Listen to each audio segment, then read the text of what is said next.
నమస్తే, welcome to our channel. అధిక బరువు ఒబెసిటీతో చాలా మంది కూడా ఈ ప్రాబ్లంతో బాధపడుతూ ఉన్నారు. మరి ఎందుకు ఈ అధిక బరువు అనేది వస్తూ ఉంటుంది? మనం ఎలాంటి జాగ్రత్తలు తీసుకోవాలి? ముందుగానే తీసుకోవాల్సిన ప్రికాషన్స్ ఏమన్నా ఉన్నాయా? వస్తే ఎలాంటి జాగ్రత్తలు తీసుకోవాలి? ఎలాంటి ట్రీట్మెంట్ ఉంది ఆయుర్వేదంలో? ఈ డీటెయిల్స్ అన్ని ఈరోజు మనతో పాటు మాట్లాడడానికి ప్రముఖ ఆయుర్వేదిక్ డాక్టర్ ప్రవళిక గారు ఉన్నారు. మాట్లాడేద్దాం. నమస్తే అండి. నమస్తే అండి. ఒబెసిటీ గురించి మనం మాట్లాడుకుంటే డాక్టర్, పిల్లల్లో కూడా కనిపిస్తుంది, పెద్దవాళ్ళలో కనిపిస్తుంది, ఈ మధ్య చాలా మంది కనపడుతున్నారు ఈ ప్రాబ్లంతో. అసలు ఈ ఒబెసిటీ అనేది ఎందుకు వస్తుంది? ఆయుర్వేదంలో ట్రీట్మెంట్ ఎలా ఉంటుంది? అందరిలో కనిపిస్తుంది అంటున్నారు. ICMR రిపోర్ట్స్ ప్రకారం 79% ఆఫ్ ఇండియన్స్ అందరికి అబ్నార్మల్ కొలెస్ట్రాల్ లెవెల్స్ కానీ LDL లెవెల్స్ అంటే లో డెన్సిటీ లైపోప్రోటీన్ అంటారు, అంటే కొలెస్ట్రాల్ ట్రైగ్లిజరైడ్ లెవెల్స్ అన్ని ఎక్కువగా ఉంటున్నాయి. అంటే అవుట్ ఆఫ్ అంటే 20% ఎక్సెప్షన్ ఉంచుకొని మిగతా దగ్గర 80% మంది ఇండియన్ పాపులేషన్ అందరికీ కూడా ఈ ఒబేసిటీ కానీ లేకపోతే లిపిడ్ లెవెల్స్ సరిగా ఉండకపోవడం, కొలెస్ట్రాల్ హై కానీ లేకపోతే ట్రైగ్లిజరైడ్స్ ఎక్కువ ఉండటం కానీ ఇలాంటి సమస్యలు ఆల్మోస్ట్ 80% ఆఫ్ ఇండియన్స్. దీని వల్ల ఏంటంటే హార్ట్ కి ఫస్ట్ ఎఫెక్ట్ కొడుతుంది అనమాట. కరోనరీ ఆర్టరీ డిసీజ్ అంటారు. హార్ట్ వెజల్ బ్లాక్ అయ్యి కార్డియాక్ స్ట్రోక్స్ అయ్యి రావడానికి అవకాశాలు ఉంటాయి. అండ్ డయాబెటీస్ కూడా విపరీతంగా పెరిగిపోవడానికి రీజన్ ఇదే, obesity. And fatty liver damage కానీ fat accumulation over the liver కూడా ఈ ఒబేసిటీ, ఈ లిపిడ్స్ అన్ని ఇంక్రీజ్ అవ్వడం వల్లే జరుగుతుంది. సో దీన్ని ఇమీడియట్ గా అంటే మన లైఫ్ స్టైల్ ఒక రీజన్ కావచ్చు. సో మన life style and diet modification తో ఇది కంట్రోల్ చేసుకోకపోతే ఎర్లీగా డయాబెటీస్ రావడానికి ఎక్కువ అవకాశాలు ఉంటాయి. ఓకే, మరి ఎలాంటి జాగ్రత్తలు తీసుకోవాలి? లైఫ్ స్టైల్ మార్చుకోవడం అంటే మనం చెప్తున్నాం కానీ చాలా మందిలో అవి జరగట్లేదు. ఇప్పుడు కొంతమంది వెనక్కి వెళ్ళిపోయారు, వెనకటి రోజులు అలవాటు చేసుకోవడము, వాళ్ళు అప్పుడు చేసిన ఫుడ్ హ్యాబిట్స్ అలవాటు చేసుకోవడము, జీవన విధానం అంతా ఆ స్టైల్లో వస్తున్నారు. కానీ ఇప్పుడున్న యంగ్స్టర్స్ కావచ్చు, చిన్నపిల్లలు కావచ్చు, దానికి అలవాటు పడడానికి టైం పడుతుంది. సో అలా ఉన్నప్పుడు ఈ ఒబేసిటీతో బాధపడుతున్న వాళ్ళు కూడా ఆయుర్వేదంలో ఎలాంటి ట్రీట్మెంట్ తీసుకుంటూ మళ్ళీ నార్మల్ అయ్యే అవకాశాలు ఉన్నాయి డాక్టర్? అంటే ఎంత ఓల్డెన్ డేస్ కి వెళ్దామని మనం ట్రై చేసినా ప్రెసెంట్ ఉన్న కల్ట్, మనకున్న మిషన్స్ గానీ ఎక్విప్మెంట్ కానీ మన ఫిజికల్ గా ఇంకా ఇన్యాక్టివ్ గా ఉంచుతూనే ఉంటాయి. అంటే మన ఇసిరికారతో ఇసురుకోకర్లేదు, చేయక్కర్లేదు, మనకి అందుబాటులో ఉన్నాయి. మధ్యాహ్నం పడుకోవడం, ఇంకా సెడెంటరీ హ్యాబిట్స్. సో అంటే డైటరీ ఓల్డెన్ డేస్ లో ఎంత ట్రై చేసినా అంత ప్యూరిటీ ఆఫ్ డైట్ ఇప్పుడు ఖచ్చితంగా రాదు. స్వీట్ ప్యాటర్న్స్ కూడా చేంజ్ అయిపోయినాయి. అవును. మరి వచ్చిన వాళ్ళు అంటే ఒబేసిటీతో బాధపడుతున్న వాళ్ళు ఆయుర్వేదంలో ఎలాంటి ట్రీట్మెంట్ తీసుకోవచ్చు? ఆయుర్వేదిక్ లో మెయిన్ గా ఒబేసిటీని మేధోధాతు వృద్ధి చెందడం వల్ల వస్తుందని చెప్పి బిలీవ్ చేస్తామండి. ఆయుర్వేదిక్ లో సప్తధాతు కాన్సెప్ట్ ఉంటుంది. అంటే రసధాతు, రక్తధాతు, అంటే తిన్న ఆహార రసం నుంచి రక్తం ప్రొడ్యూస్ అవుతుందని, రక్తం నుంచి మాంసం నుంచి మేధోధాతు ప్రొడ్యూస్ అవుతూ ఉంటుందండి. దీనిలో మెయిన్ గా ఆయుర్వేదిక్ ఏం బిలీవ్ చేస్తుందంటే మేధోధాతు అగ్ని ఉంటుంది కదా, ఆ మేధోధాతులో ఉన్న ఫైర్ రెడ్యూస్ అవడం వల్ల, ఎక్సెస్ మేధోధాతు, ఇంప్రాపర్ మేధోధాతు ప్రొడ్యూస్ అవడం వల్ల ఒబేసిటీ వస్తుందని బిలీవ్ చేస్తుందండి. అండ్ మేధోధాతు ఎఫెక్ట్ అవడం వల్ల నెక్స్ట్ ధాతు అస్థిధాతు, బోన్ హెల్త్ అనేది ఎఫెక్ట్ అవుతుంది.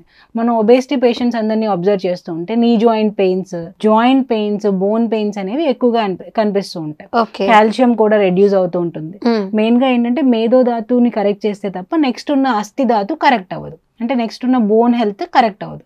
సెకండ్ ఆస్పెక్ట్ చూసుకోవాల్సింది ఏంటంటే సైకలాజికల్ హెల్త్. ఈ అస్థిధాతు లోపల నుంచి మధ్యధాతు వస్తుంది. మధ్యధాతు అంటే బ్రెయిన్ కానీ బోన్ మధ్యలో ఉన్న గుజ్జు కానీ ఇదంతా మధ్యధాతుగా కన్సిడర్ చేస్తాం. దీనివల్ల ఏంటంటే సైకలాజికల్ ఇష్యూస్ కానీ మెమరీ ప్రాబ్లమ్స్ కానీ ఈ ఒబేస్ పేషెంట్స్ లో కనిపిస్తూ ఉంటాయి. నెక్స్ట్ మధ్యధాతు నుంచి వచ్చేది శుక్రధాతు. అది మేల్స్ లో అయినా ఫీమేల్స్ లో అయినా. ఫీమేల్ లో మెన్స్ట్రల్ అబ్నార్మాలిటీస్, PCOS ఎక్కువగా కనిపిస్తూ ఉంటాం.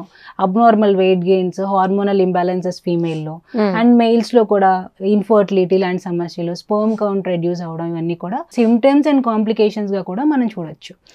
అండ్ దీన్ని కరెక్ట్ చేయాలంటే ఆ మేధోధాతుని కరెక్ట్ చేస్తే, అగ్నిని స్టిమ్యులేట్ చేస్తే ఆటోమేటిక్ గా ఈ రిమైనింగ్ పార్ట్స్ అన్ని కూడా కరెక్ట్ అవుతాయి. సో దీన్ని కరెక్ట్ చేయడానికి ఆయుర్వేదం ఏం చెప్తుందంటే గురుంచ అపతర్పణం. అంటే మనం తీసుకునే ఫుడ్ అంటే హెవీ ఫర్ డైజెషన్ ఉండాలి, బట్ బాడీ మీదకి లీన్ అంటే బాడీని రెడ్యూస్ చేసేది అయి ఉండాలి, హెవీ ఫర్ డైజెషన్ అయి ఉండాలి. ఓల్డెన్ డేస్ లో బార్లీ అని చెప్పేవారు. ఇప్పుడు ఓట్స్ కూడా గురుంచ అపతర్పణం, అంటే హెవీ ఫర్ డైజెషన్ అండ్ బాడీకి దాని నుంచి వచ్చే క్యాలరీస్ కానీ ఇవన్నీ తక్కువ ఉంటాయి. రోజు మనం ఇడ్లీ దోశలు తినటం వల్లే ఈ ఒబేసిటీ అనేది ఎక్కువ రావడానికి అవకాశాలు ఉంటుంది.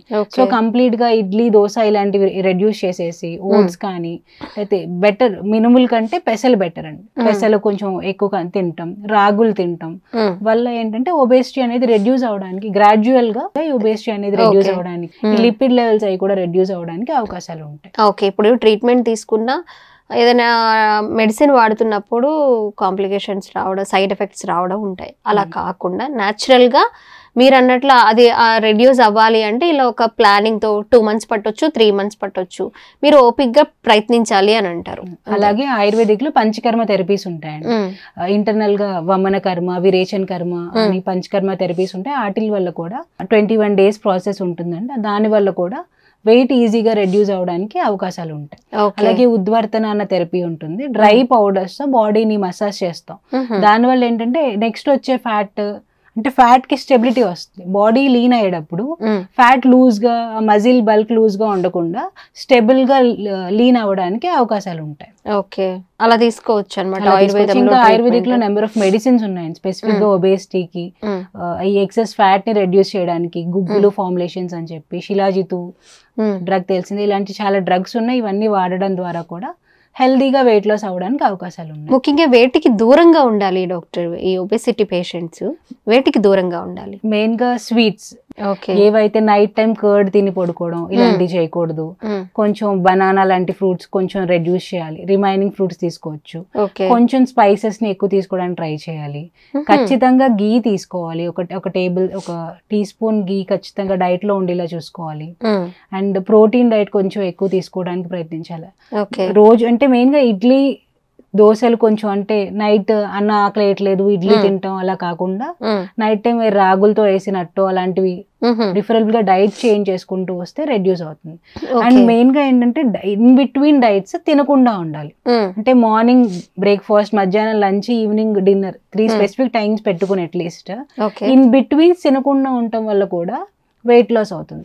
అండ్ స్పెసిఫిక్ టైంలో మార్నింగ్ ఒక 10 o'clock స్టార్ట్ చేస్తే ఈవినింగ్ 6 o'clock కల్లా డైట్ ఎండ్ చేసేసి నైట్ 6 తర్వాత కొంచెం లైట్ స్టమక్ తో ఉంటే కూడా వెయిట్ తొందరగా రెడ్యూస్, అంటే ఇంటర్మీడియట్ ఫాస్టింగ్, వెయిట్ తొందరగా రెడ్యూస్ అవడానికి అవకాశాలు ఉంటాయి. హోమ్ రెమెడీకి వస్తే మజ్జిగ ఒక 100 ml మజ్జిగ తీసుకుని మెంతులు పౌడర్ చేసుకుని ఆ మెంతు పౌడర్ని ఒక 100 ml మజ్జిగలో 5 grams మెంతు పొడి వేసి పొద్దున్న సాయంత్రం కొంచెం ఎంటీ స్టమక్ లో ఉన్నప్పుడు రెగ్యులర్ గా ఒక 1 month తాగితే చాలా వరకు వెయిట్ అనేది లాస్ అవడానికి అవకాశాలు ఉంటాయి. మంత్కి ఒక 2-3 kgs అన్నా రెడ్యూస్ అవడానికి ఎక్కువ అవకాశం ఉంటుంది హెల్దీగా. మజ్జిగ చూస్తే ఏంటంటే మనకి ప్రోబయోటిక్, గట్ హెల్త్ ని ఇంప్రూవ్ చేస్తుంది, మనకి ఫీలింగ్ ఆఫ్ ఫుల్నెస్ ఇస్తుంది. అలాగే మెంతుల్లో కూడా సాల్యుబుల్ ఫైబర్స్ ఎక్కువ ఉంటాయి. సాల్యుబుల్ ఫైబర్స్ ఎక్కువ ఉండటం వల్ల ఏంటంటే స్టమక్ లోకి వెళ్ళిన వెంటనే ఈ పార్టికల్స్ అన్ని ఎక్స్పాండ్ అయ్యి ఫీలింగ్ ఆఫ్ ఫుల్నెస్, అంటే ఫుల్ గా అవడం, అంటే మనం చెప్పుకున్న గురు అపతర్పణ లాగా ఎక్కువసేపు అవి స్టమక్ ఎంటీ అవ్వకుండా స్టమక్ లోనే ఎక్కువసేపు ఉండడానికి అవకాశం ఉంటుంది. దానివల్ల ఆకలి రెడ్యూస్ అవుతుంది, డైజెషన్ ప్రాసెస్ లాగ్ అవుతుంది, ఆకలి ప్రమోట్ అవుతుంది. సో డైజెషన్ ని ఇంపైర్ చేయకుండా డైజెషన్ టైం ని ప్రొలాంగ్ చేసి బాడీ దాని నుంచి వచ్చే క్యాలరీస్ తక్కువ కాబట్టి హెల్దీ వెయిట్ రిడక్షన్ జరుగుతూ ఉంటుంది. అలాగే దీనిలో vitamins, B complex, A vitamin, iron, copper, zinc ఇవన్నీ ఎక్కువ ఉండటం వల్ల మనకి ఈ మజ్జిగలోనే ఎక్కువ ఉంటాయి, అలాగే ఈ మెంతుల్లో కూడా ఎక్కువ ఉంటాయి. దీనివల్ల ఏంటంటే విటమిన్ డెఫిషియన్సీ, మినరల్ డెఫిషియన్సీ ఏమి రాకుండా గ్రాడ్యువల్ గా హెల్తీ వెయిట్ లాస్ అవ్వడానికి అవకాశం ఉంటుంది. మజ్జిగలో ట్రిప్టోఫాన్ ఉంటుంది, దీనివల్ల ఏంటంటే నైట్ పడుకునేటప్పుడు తాగినా కూడా మంచిగా నిద్ర పట్టడానికి అవకాశాలు ఉంటుంది. వెయిట్ లాస్ అప్పుడు ఎక్సెస్ హీట్ చేసేసి నిద్ర అనేది తక్కువగా ఉంటుంది కదా, ఈ మజ్జిగ, ఈ మెంతులతో ఇవి తాగడం స్టార్ట్ చేస్తే కొంచెం మంచి నిద్ర పడుతుంది. ఓకే అండి, హోమ్ రెమెడీతో పాటు ఆయుర్వేదంలో ఈ ఒబేసిటీని ఎలా తగ్గించుకోవచ్చు, ఎలాంటి ట్రీట్మెంట్స్ ఉంటాయి అనేది చాలా చక్కగా చెప్పారు. ఒబేసిటీ వల్ల చాలా మంది సఫర్ అవుతూ ఉన్నారు. ఆయుర్వేదం వాడితే నిజంగానే మీరు అన్నట్లు పంచకర్మ థెరపీస్ కానీ మీరు చెప్పిన కొన్ని థెరపీస్ ఉన్నాయి. ఆ థెరపీస్ వల్ల చాలా త్వరగా వెయిట్ లాస్ అయ్యే ఛాన్సెస్ ఉంటాయి కాబట్టి ఆయుర్వేదం వాడడానికి ట్రై చేయండి. నమస్తే అండి. నమస్తే.